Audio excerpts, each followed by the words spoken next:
दोस्तों, जैसा कि आप सभी को मालूम है कि इस वक्त हिंदुस्तान के बहुत से इलाकों में पानी भर गया है। जगह जगह पर बाढ़ आ रही है, जिससे लोगों की जान माल का काफी नुकसान हो रहा है। कुछ जगहों पर तो इस पानी की वजह से इतने ज्यादा हालत खराब हो गए हैं कि जिनको देखकर लोगों की आंखों में आंसू आ रहे हैं। आज हम आपको बताने वाले हैं कि पानी का ये सैलाब जब एक गांव की मस्जिद में दाखिल हुआ तो उस वक्त अल्लाह ताला का ऐसा क्या मोजज़ा हुआ कि जिसे देखकर गैर मुस्लिम लोग भी अल्लाहू अकबर का नारा लगाने लगे। और यही नहीं, इस पूरे वाक्य को सुनकर आप भी हैरान रह जाओगे। इसलिए आज का ये वीडियो आप सभी के लिए बहुत ही खास है। आप इसको आखिर तक जरूर देखिए। और सबसे पहले, अगर आपको अल्लाह ताला पर पूरा भरोसा है तो आप इस वीडियो को दिल से एक लाइक जरूर कर दें और मेहरबानी करके इस वीडियो को शेयर भी कर दें। दोस्तों, इस गांव में गैर मुस्लिम और मुसलमान दोनों साथ साथ रहते थे। ये गांव अपने अमन चैन और अपने भाईचारे की मिसाल के तौर पर जाना जाता था। यहाँ पर लोग एक दूसरे के सुख दुख में बराबर के शरीक होते थे। इस गांव में अगर कभी किसी के घर में कोई खुशी होती तो दोनों धर्म के लोग मिलकर खुशियां मनाते थे, और अगर कभी किसी के घर में कोई दुख या मुसीबत आ जाती, कोई गम आ जाता, तो दोनों धर्म के लोग एक दूसरे के दुख में शामिल होते थे। इस गांव की एक खास बात यह थी कि ये पूरा का पूरा गांव बहुत खुशहाल था। यानी कि ये गांव कुदरती खूबसूरती और हरियाली से भरा हुआ था। अल्लाह ताला ने इनको तरह तरह की नियमतों से नवाज रखा था। इस गांव के ज्यादातर लोग करीब के शहरों में अपना कारोबार करते थे, लेकिन अब इस गांव में एक मसला ये बन गया कि जो सबके लिए परेशानी का बाइस बना हुआ था, और वो ये था कि इस गांव में पिछले 1 साल से बारिश नहीं हो रही थी, जिसकी वजह से गांव का हर आदमी परेशान नजर आने लगा था। क्योंकि इससे पहले लोग अपने खेतों में फसलें उगाया करते थे, जिससे हर तरफ हरियाली ही हरियाली का मंजर होता था। लेकिन अब बारिश ना होने की वजह से इनकी फसलें सूख चुकी थीं और ना ही दरख्तों में पहले जैसी रौनक बाकी रही थी। इस परेशानी के आलम में एक तरफ गैर मुस्लिम लोग ये समझने लगे थे कि शायद उनका भगवान उनसे नाराज हो चुका है, इस वजह से हमारे गांव में बारिश नहीं हो रही है। इसलिए गैर मुस्लिम लोग मंदिर में या अपने गिरजाघरों में जाकर अपने भगवान की पूजा करने लगे और हाथ जोड़कर अपने भगवान से बारिश बरसाने की प्रार्थना करने लगे। लेकिन बारिश का कोई भी नामो निशान नहीं था। और दूसरी तरफ मुसलमान भी ये सोचने लगे थे कि शायद अल्लाह ताला उनसे नाराज हो चुका है, इस वजह से बारिश नहीं हो रही है।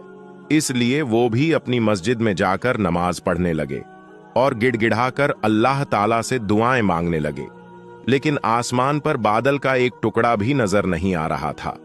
हालांकि इस गांव में रहने वाले तमाम मुसलमान नेक दिल और इबादत गुजार थे। उन्हीं में से एक बुजुर्ग मौलवी साहब भी थे, जो अपनी नेकी और इबादतों की वजह से पूरे गांव में मशहूर थे। मौलवी साहब सिर्फ 5 वक्त की नमाज ही नहीं पढ़ते थे, बल्कि वो रात को उठकर तहज्जुद की नमाज भी अदा किया करते थे। और यही नहीं, मौलवी साहब हर वक्त अल्लाह का जिक्र करते और गांव के दूसरे लोगों को भी नेकी की तरफ माइल करते। ऐसा था इस पूरे गांव का माहौल। लेकिन इस वक्त बारिश ना होने की वजह से इस गांव के लोग बहुत परेशान हो चुके थे।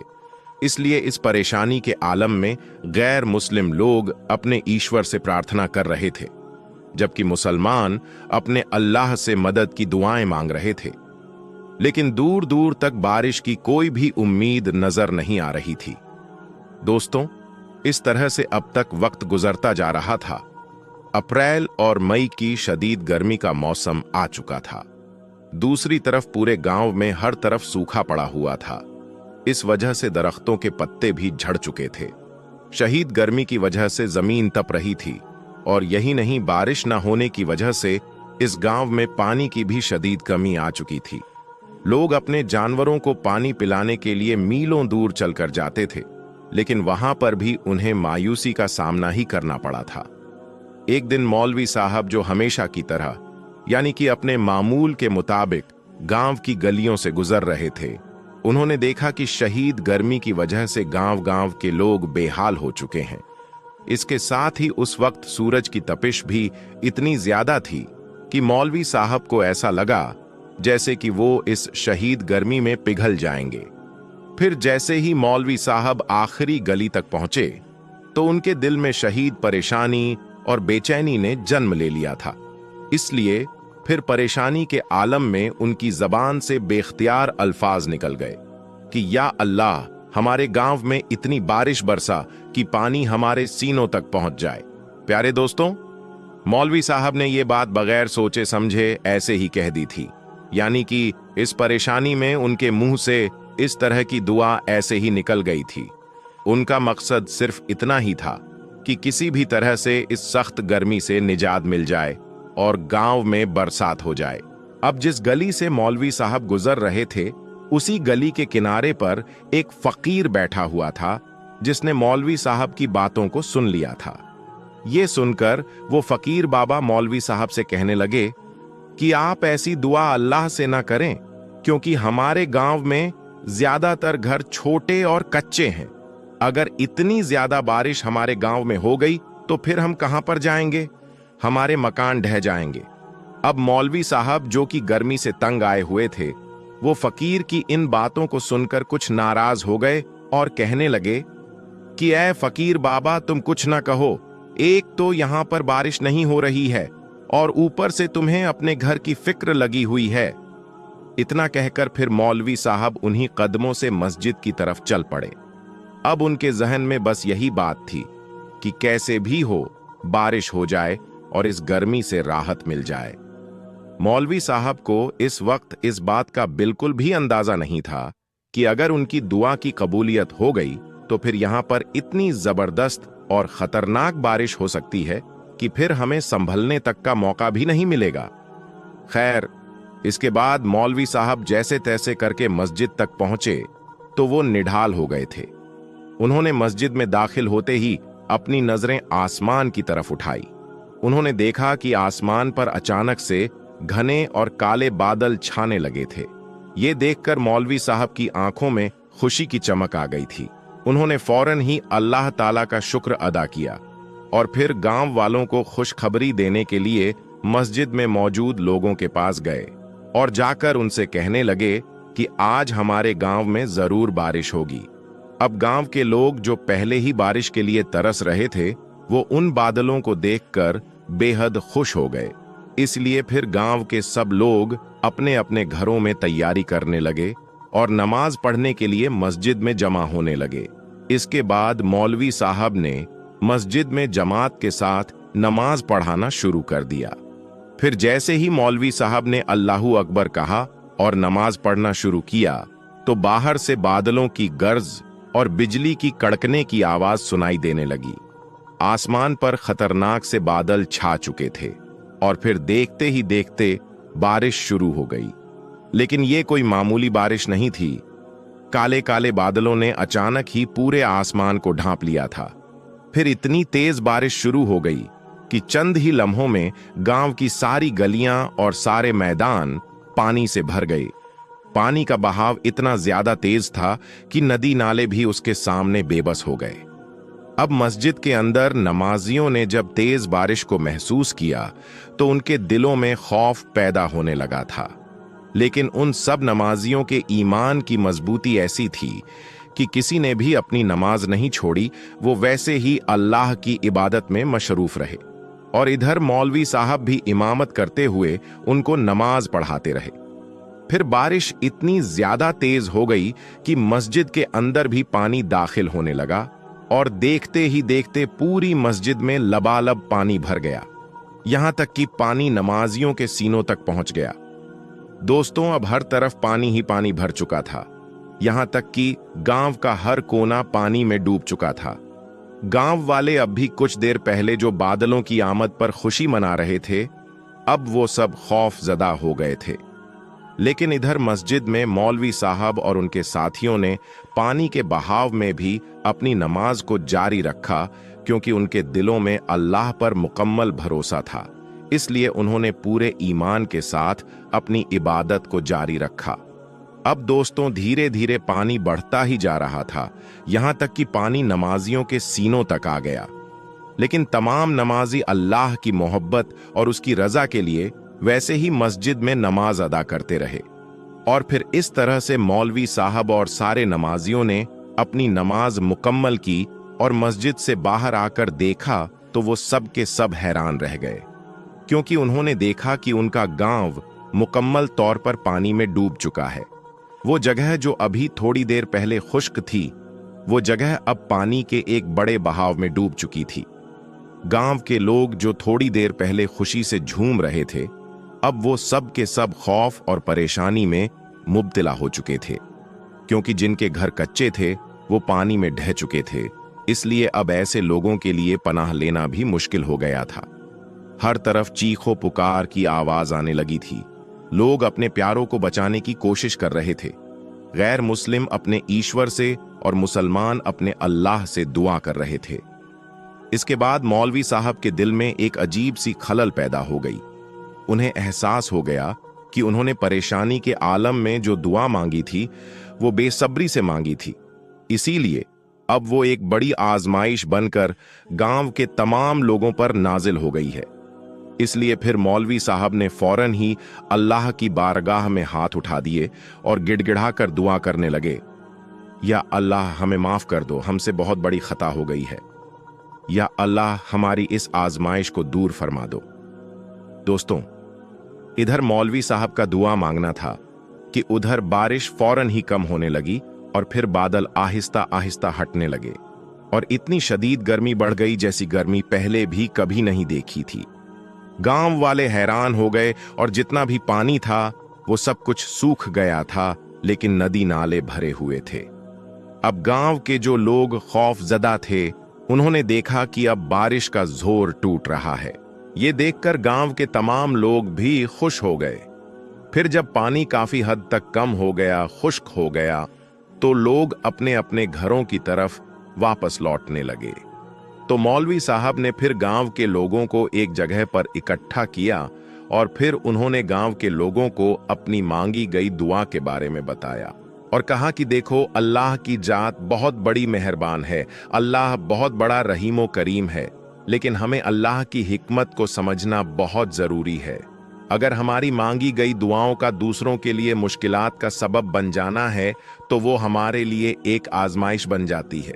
इसके बाद मौलवी साहब ने सबको नसीहत ये फरमाई कि ए लोगों, हमें अल्लाह के बंदों का ख्याल जरूर रखना चाहिए और जब भी कभी मुसीबत में दुआ करें तो दूसरों की मुश्किलत का भी ध्यान रखना चाहिए।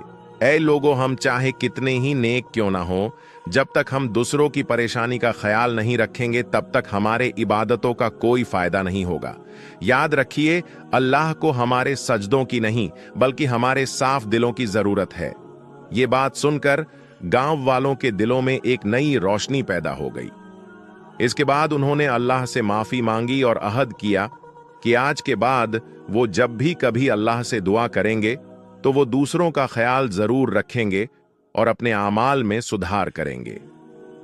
दोस्तों, इस वाक्य के बाद इस गांव के लोगों ने अपने रब की रजा के लिए अपनी इबादतों को न सिर्फ और बेहतर बनाया बल्कि एक दूसरे की मदद और खिदमत को भी अपना मकसद बना लिया। दोस्तों, उम्मीद करते हैं कि आज का ये वाकया आपको पसंद आया होगा। अगर वीडियो आपको अच्छा लगा हो तो आप इसे दिल से एक लाइक जरूर करें और कमेंट बॉक्स में अल्लाहू अकबर लिखकर इसे आगे शेयर भी कर दें और 5 वक्त की नमाज जरूर अदा करें, क्योंकि नमाज मोमिन के लिए सबसे जरूरी चीज है और नमाज हम पर फर्ज की गई है, तो नमाज पढ़ना हर मुसलमान पर फर्ज है। दोस्तों, अगर नमाज के दौरान हवा खारिज हो जाए यानी हवा निकल जाए तो क्या करना चाहिए? क्या नमाज को फौरी तौर पर तोड़ देना चाहिए या नमाज पढ़ने वाला जमात से अलग हो जाए या फिर नमाज को जारी रखा जाए? नमाज के दौरान हवा निकलने से आपको क्या मिलता है और आपके लिए इसके बदले में क्या है?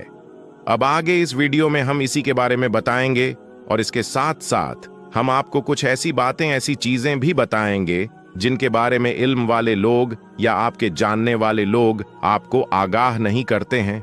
इसलिए आप इस वीडियो को आखिर तक जरूर देखें। दोस्तों, नमाज दरअसल इंसान की अल्लाह ताला से मुलाकात का जरिया है। उस रब से जो इंसान को पैदा करने वाला है, यानी पालने वाला है, बनाने वाला है, रिज्क देने वाला है। नमाज का हुक्म अल्लाह तबारक ताला ने कुरान पाक में दिया और कहा कि नमाज को कायम करो, यानी नमाज कायम करना इस तरह किया जाता है कि कायम की हुई चीज कभी खत्म नहीं होती।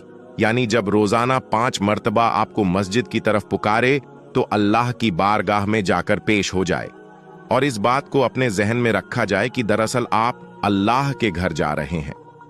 अल्लाह को आपके कायम रुकू और सजदा की जरूरत नहीं है, बल्कि आपके दिल के अंदर जो तकवा मौजूद है कि आप इस दो जहान के रब के सामने पेश हो रहे हैं। अल्लाह ताला इंसान की वो नीयत और उस तकवे को देखता है। दोस्तों, जब किसी इंसान के दिल के अंदर ये ख्याल बैठ गया और ईमान की हद तक बैठ गया कि वो अल्लाह की बारगाह में पेश हो रहा है, तो अल्लाह की बारगाह में पेश होने के कुछ आदाब हैं, उनको जान लेना बहुत जरूरी है, वरना इसी इबादत के लिए आपकी पकड़ हो सकती है। अगर इन आदाब में कोताही की जाए तो ये मामला बख्शीश की बजाय आपके लिए गुनाह का कारण बन सकता है। इसीलिए इन तमाम आदाब को जान लेना बहुत ही जरूरी है। दोस्तों, नमाज के लिए जिस जगह को चुना जाए वो पाक और साफ होनी चाहिए, ये हर मुसलमान को पता होता है। आप जहां खड़े होकर नमाज अदा करें वहां रोशनी होनी चाहिए और आपका रुख यानी आपका मुंह किबला शरीफ यानी खाना काबा की तरफ होना चाहिए। इंसान के जिस्म पर किसी किस्म की कोई नापाकी यानी कूड़ा या गंदगी नहीं होनी चाहिए। कपड़े पाक और साफ होने चाहिए, जिस्म पाक होना चाहिए और हर नमाज से पहले वजू कर लेना जरूरी है। वजू के कुछ फ्राइज हैं जिनको पूरा करना जरूरी है, वरना इनके बगैर वजू नहीं होगा। और अगर किसी शख्स का वजू ना हो और वो नमाज पढ़ने के लिए मुसल्ले पर खड़ा हो जाए तो इसके नतीजे में ये होगा कि नमाज नहीं होगी। दोस्तों, जब वजू कर लिया जाए और कोई शख्स नमाज अदा करने के लिए मुसल्ले पर खड़ा हो और नमाज अदा कर रहा हो तो अपने इस वजू का ख्याल रखें, क्योंकि अगर वजू टूट गया तो इसके नतीजे में नमाज भी टूट जाएगी। और इस सिलसिले में सबसे अहम मसाला और सबसे अहम सवाल ये पूछा जाता है कि अगर नमाज के दौरान हवा निकल जाए तो इसके नतीजे में क्या नमाज से अलग हो जाए या फिर नमाज को जारी रखा जाए। बहुत से लोगों को गैस की प्रॉब्लम होती है, एसिडिटी की प्रॉब्लम होती है, तो ऐसे लोगों के साथ ये मसाला पेश आता है। प्यारे दोस्तों, यहाँ पर आपके लिए एक बहुत ही हम वाकया बताते हैं जिससे इस बात की अहमियत आपको समझ में आएगी। बताया जाता है कि इस रमजान 3 लोग नमाज तरावीह अदा कर रहे थे। इनमें एक शख्स इमामत करने वाला और 2 मुख्तदी थे। एक छोटे से कमरे के अंदर ये नमाज तरावीह अदा कर रहे थे और वहां जब एक शख्स की हवा निकल गई तो उसकी बदबू पूरे कमरे में फैल गई। यानी तीनों को ही ये अंदाजा हो चुका है कि किसी एक शख्स का वजू टूट गया है, लेकिन शर्मिंदगी की वजह से कोई एक शख्स भी नमाज से अलग ना हुआ और यूं ही मुकम्मल नमाज अदा कर ली, ताकि उसे शर्मिंदा ना होना पड़े और किसी को अंदाजा ना हो कि उसका वजू टूट चुका है। लिहाजा ये एक बहुत ही शर्मनाक कम था। इसके बजाय वहां होना ये चाहिए था कि तुरंत इमाम की तरफ से ये राय दी जाती कि तीनों लोग दोबारा वजू करते हैं, ताकि पर्दा भी रह जाता, जो कि दीन का हुक्म है कि पर्दा डाला जाए और यूं नमाज भी दोबारा पढ़ी जाती। लेकिन प्यारे दोस्तों, ऐसा नहीं हुआ। लिहाजा अब ये जान लेना जरूरी है कि अगर ऐसी सूरत आपके साथ पेश आ जाए कि हवा खारिज होने से आपका वजू टूट जाए और आप जमात की हालत में हो और अगर आप सफ के बीच में हैं और सफ भी पहली हो तो आप उसे सफ को छोड़कर पीछे हट जाएं, नमाज मुकम्मल करें या दोबारा वजू करके आएं। तो ऐसी सिचुएशन में हमें क्या करना चाहिए? तो दोस्तों, इस बारे में उल्मा बताते हैं कि दीने इस्लाम की तालीमात ये है कि अगर वजू टूट जाए तो तुरंत नमाज से अलग हो जाए, दोबारा वजू करें और नमाज में शामिल हो जाए। प्यारे दोस्तों, हजरत अम्मा आयशा रज़ियल्लाहु ताला अन्हा से रिवायत है कि हुजूर पाक सल्लल्लाहु अलैहि वसल्लम ने इरशाद फरमाया कि मज़िया हवा खारिज होने के नतीजे में जो भी शख्स नमाज अदा कर रहा हो तो उसे चाहिए कि वो फौरन नमाज से अलग हो जाए, दोबारा वजू करे और इस दौरान किसी से बात ना करे और फिर नमाज में शामिल हो जाए। जो रकात रह जाए उसको बाद में अदा कर ले और अपनी नमाज को मुकम्मल कर ले। यानी दीन इस्लाम में इसकी कोई गुंजाइश मौजूद नहीं है कि अगर कोई शख्स नमाज के दौरान उसका हवा निकल जाए या उसे ये महसूस हो या वो महसूस कर ले तो नमाज को जारी रखें, बल्कि नमाज से अलग होने और दोबारा वजू करके नमाज को मुकम्मल करने का हुक्म है। इस हवाले से उल्मा ये कहते हैं कि चूंकि इस पर कुछ लोग शर्मिंदगी महसूस करते हैं, उनके लिए नमाज से अलग होना मुश्किल है, तो उल्मा ये बताते हैं कि अगर कोई शख्स ये महसूस कर ले कि उसकी हवा निकल गई और उसका वजू टूट गया है, तो वो अपनी नाक पर हाथ रखते हुए जमात से अलग हो जाए। इससे ये पता चलेगा कि इस शख्स की नक्सीर फूट गई है। याद रहे कि नक्सीर फूटने यानी खून बहने के नतीजे में भी वजू टूट जाता है, फिर दोबारा वजू करना पड़ता है। चुनांचे जब कोई शख्स नाक पर हाथ रखकर नमाज से अलग होगा तो दूसरे लोग यही समझेंगे कि इसकी नक्सीर फूटी, इसके नाक से खून निकल रहा है, जिसकी वजह से ये दोबारा वजू करके नमाज में शामिल होगा। और इस तरह किसी भी शख्स को शर्मिंदगी से बचाया जा सकता है। और दीन इस्लाम में जो हुक्म है कि दूसरों के ऐब पर पर्दा डाला जाए, तो वो भी इस तरह पूरा किया जा सकता है। और प्यारे दोस्तों, आखिर में एक सवाल ऐसा जो कि शायद कुछ लोगों का हो कि अगर किसी को बार बार हवा खारिज हो जाए, निकल जाए, तो उस सूरत में क्या हर बार वजू करके नमाज अदा करनी होगी या फिर एक बार ही वजू करके नमाज अदा कर सकते हैं?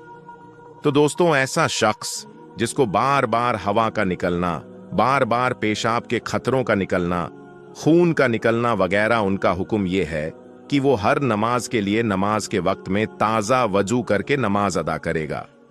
एक वजू के साथ एक से जायद नमाज नहीं पढ़ सकता।